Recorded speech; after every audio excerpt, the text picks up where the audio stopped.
خبردار خبردار کسی کی بچی کی عزت سے کھیلنے کی کوشش نہ کرنا، ورنہ اللہ تبارک و تعالیٰ بڑی سخت سزا دے دے. بچو.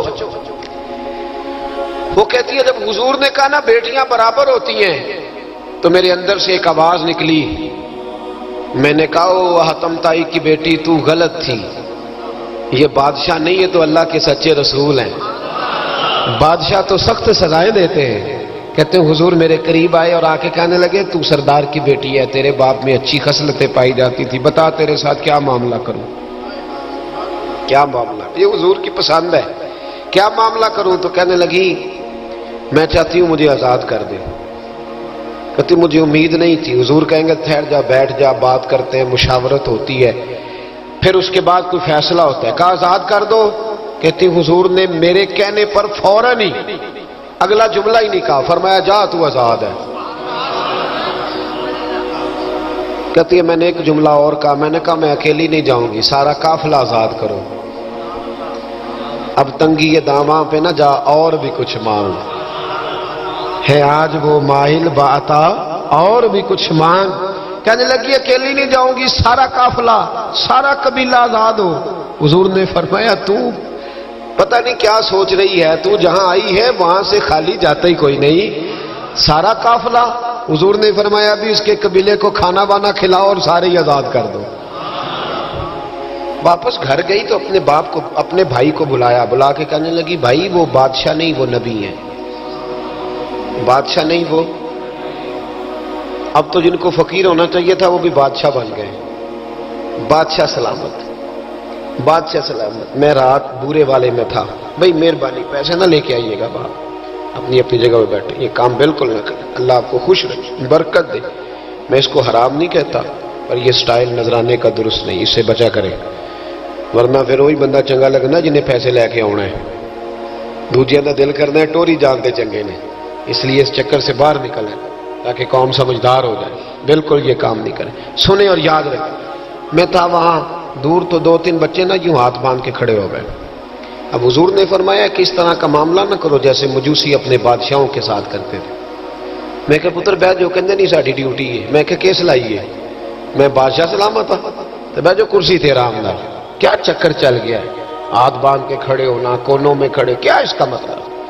ادب آداب ہیں کرنے چاہیے، لیکن یہ کیا لوگوں کو سزا ملی ہوئی ہے کہ وہ بیچارہ جو غریب آدمی ادب آداب صرف اس کی ذمہ داری ہے؟ ماڑا آیا تو پیر صاحب نے ادب پہ لگا دیا اور تگڑا آیا تو خود ادب کرنا شروع کر دیا. یہ کس قسم کا تماشا ہے؟ یہ کوئی طریقہ نہیں. ادب آداب ہونے چاہیے لیکن غریبوں کو سزا، انہیں سزا نہ دو اگر بیچارے آ گئے ہیں تمہارے آستانہ عالیہ پہ. بہرحال آمدام برسر مطلب کہنے لگی میں دیکھ کے آئی ہوں جو بادشاہ نہیں نبی ہے. تو ادھی کہنے لگا میں عورتوں کی باتوں پہ یقین نہیں کرتا، میں خود جا کے دیکھوں گا. میں نے کہا غریبی میرے نبی کی پسند ہے. حضور نے اللہ سے غریبی مانگ کے لی ہے. کہا یا اللہ مجھے زیادہ پیسے نہ دینا، ایک وقت کی روٹی دینا. اور حضور فرماتے رب نے اختیار دیا ہے، اگر میں چاہوں تو خود پہاڑ سونے کا بن جائے اور میرے ساتھ چلا کرے، پر میں نے اللہ سے زیادہ دولت مانگی. او بھائی دولت بڑی پیاری ہوتی تو سب سے زیادہ میرے نبی کی تجوریوں میں ہوتی. حضور نے دولت بانٹی ضرور ہے لیکن حضور نے اس سے پیار، یاد رکھے ہم تو پاگل ہو گئے پیسوں کے پیچھے بھاگ بھاگ. جو سڑک پہ ادھر جا رہا ہے وہ پیسے دینے جا رہا ہے، جو ادھر جا رہا ہے وہ لینے جا رہا ہے. پیسے کا ہی چکر ہے سارا، پیسے کا ہی چکر ہے، پیسے. ایک صاحب نے فون کیا کہنے لگے کو ٹائم دے دیں، تو میں نے کہا بس یار وقت تھوڑے دے دیں. کہتے تم خوش کر دیں گے. میں کہ مثلاً تو کی کرے گا؟ کہتے جننے پیسے کہو گے لب جائیں گے. تو میں نے کہا یار ہر ایک کو بکاؤ مال نہ سمجھا کر، ہمارا بہت زیادہ ریٹ ہے تو دے ہی نہیں سکتا. کہنے لگے کون دے سکتا ہے؟ میں نے کہا دنیا میں کوئی بھی نہیں دے سکتا، ہمارا ریٹ ذرا زیادہ ہے. ہم نے اگر ریٹ مانگنا ہوا تو قیامت کے دن غوث اعظم جیلانی سے جا کے مانگیں گے، یا ان سے مانگیں گے جن کے نام کی دہائی دیتے رہے ہیں. تعریف مصطفیٰ کی کرے اور نتیجہ ہم دنیا داروں سے مانگیں، انہی سے لیں گے نتیجہ جن کے قصیدے ساری زندگی گائے ہیں. ہاں تو اس لیے چکر سے باہر. آمدام برسر مطلب ادھی کہتے ہیں کہ میں خود جاؤں گا پھر جا کے دیکھوں گا. ادھی مدینے آئے دیکھنے، اور جب بندہ کسی کو دیکھنے آتا ہے تو تنقیدی نظر سے آتا ہے کہتے ہیں میں مسجد نبی میں پہنچا تو کچی زمین پر غلاموں کے ساتھ، ادھر دیکھو یہ بھی تو حضور کی سنت ہے نا جی۔ حضرت ابو ہریرہ صحیح سند کی حدیث بخاری میں فرماتے ہیں حضور کے ساتھ ایک سفر میں تھا، نبی پاک علیہ السلام نے فرمایا کھانا نہ پکا لے، حضور پکا لے، فرمایا تو گوشت لے آ، تو اس طرح کر، مسالہ جات تیار کر لے، تو فلاں چیز کر لے۔ آخر میں حضور فرمانے لگے میں لکڑیاں کٹھی کر کے لاتا ہوں جی۔ اللہ کرے پیرانو یہ حدیث زبانی یاد ہو جائے، آمین تے آکھیا جی۔ میں لکڑیاں کٹھی کر کے لاتا ہوں، لکڑیاں۔ عرض کی یا رسول اللہ ہم کر دیں گے، تو محبوب نے فرمایا سارے کٹھے نہیں جا رہے، کوئی عرض نہیں میں بھی لے آؤں گا۔ تو فرماتے حضور اٹھے اور لکڑیاں کٹھی کر کے لائے۔ جب مسجد نبوی شریف بن رہی تھی تو جناب ابو ہریرہ فرماتے ہیں میں 3 اینٹیں اٹھا کے لا رہا تھا، اللہ کے رسول 7 اینٹیں اٹھا کے لا رہے تھے، 7 اینٹیں۔ چودھری صاحب آپ روز آ کے کہہ دیتے قاری صاحب مسجد دی صفائی نہیں ہوئی، تو نہیں کر سکتا مسجد دی صفائی؟ کیا سمجھتا ہے تو اپنے آپ؟ صدر بننے کا کیا مطلب ہوتا ہے کہ بندہ روب ڈالنے لگے؟ دنیا میں جو سب سے زیادہ عزت والا اور بڑا ہوتا ہے وہ وہی ہوتا ہے جو اللہ کے گھر میں جھاڑو دیا کرتا ہے۔ کیا لوگوں نے معیار بنا لیا ہے؟ یہ معیار ہے، جو قوم کا بڑا ہوتا ہے وہ قوم کا خادم ہوتا ہے۔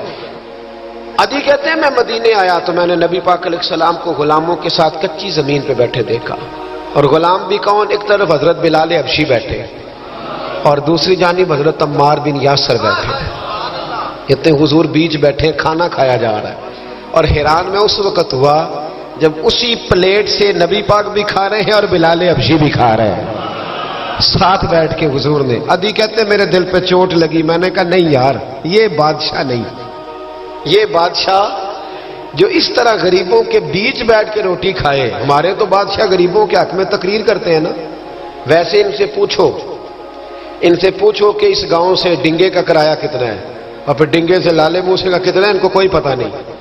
ان چودھریوں کو بچوں کو کھڑے کر کے پوچھو کبھی چنے کی دال کا بھاؤ کیا ہے، کدی آندھی ہوئے تو پتا ہوگا نا، ان کو کیا پتا؟ ان کے گھر میں تو آ جاتی، اللہ جانے کہاں سے آتی ہے، ہم بدگمانی نہیں کرتے۔ لیکن حضور ایک پلیٹ میں کھانا کھا رہے۔ عدی کہتا ہے میں سمجھ گیا یہ بادشاہ نہیں۔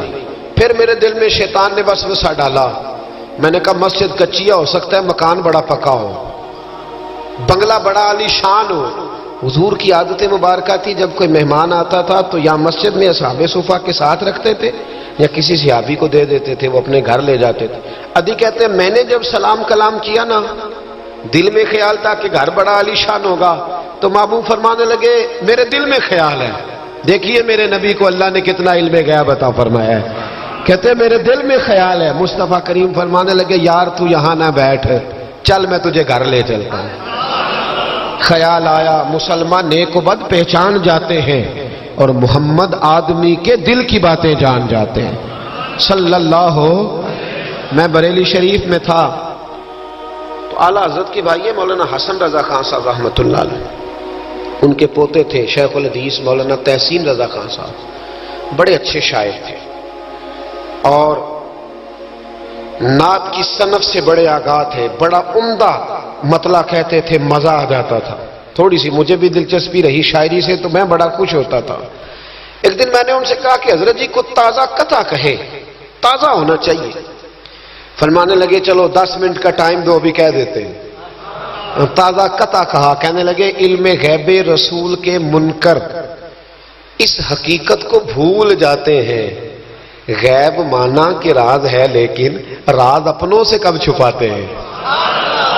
غیب مانا کہ راز ہے لیکن راز اپنوں سے کب چھپاتے ہیں۔ تازہ قطع کہا۔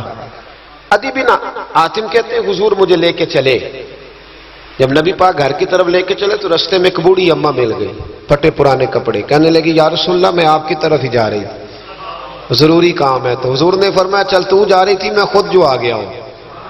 عدی کہتے ہیں چوک میں اس بوڑھی نے حضور کو کھڑا کر لیا۔ کبھی دیکھے آپ نے اپنا وزیر چوک میں کھڑا؟ آپ کو اسی ایم پی کدی نہیں دیکھا، وزیر تو دور رہ گیا۔ چوک میں کھڑا کر لیا نبی پاک صلی اللہ علیہ وسلم، اور وہ بی بی اپنے دکھڑے سنانے لگی۔ کہتے قربان جاؤں وہ دیر تک باتیں کرتی رہی اور نبی پاک سنتے رہے۔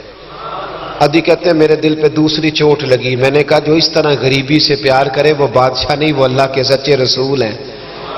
حضور مجھے گھر لے گئے، جناب سیدہ طیبہ طاہرہ حضرت عائشہ صدیقہ رضی اللہ تعالی عنہا کے حجرے میں. اور حضور جب اندر لے گئے تو ایک چٹائی پڑی ہے کھجور کی چھال کی، وہ بھی پھٹی ہے 2 جگہ سے، ایک مٹکا 2 پیالے، ایک تکیہ جس میں کھجور کی چھال بھری ہوئی ہے. کہتے ہیں حضور مجھے لے گئے، میں نے محبوب کا وہ مکان جنت نشان، میں نے وہ مکان دیکھا جہاں حضرت جبریل حاضری دینے آیا کرتے. میں نے وہ مکان دیکھا جس کے دروازے پہ 70 ہزار فرشتے ڈیوٹی کرتے. میں نے وہ مکان دیکھا. کہتے ہیں میں حیران ہو گیا. حضور مجھے بٹھا کے گئے دوسرے کمرے میں، اور وہاں سے حضور سرکہ لائے، کھجوریں لائے، تھوڑا سا کھانا لائے. کہتے ہیں میرے سامنے رکھا. اب میں نے اس کھانے کی سادگی کو بھی دیکھا. لگے جو مزدور شاہ ایسا، نہ دھن نہ دولت سربراہ ایسا، فلک نشیں کا زمین پہ گھر ہے، میرا پیغمبر عظیم تر ہے. کہتے ہیں حضور صلی اللہ علیہ وسلم نے کھانا دیا تو حضور کی وہ سادگی. ادھر دیکھیں، اس بندے میں سادگی نہیں نہ ہوتی، اس میں اپنائیت نہیں ہوتی. آپ کو سمجھ آئے تب بھی ٹھیک ہے، نہ آئے تب بھی ٹھیک ہے، پر میں آپ کو بڑی بات سمجھا رہا ہوں. جس میں سادگی نہیں ہوتی اس میں اپنائیت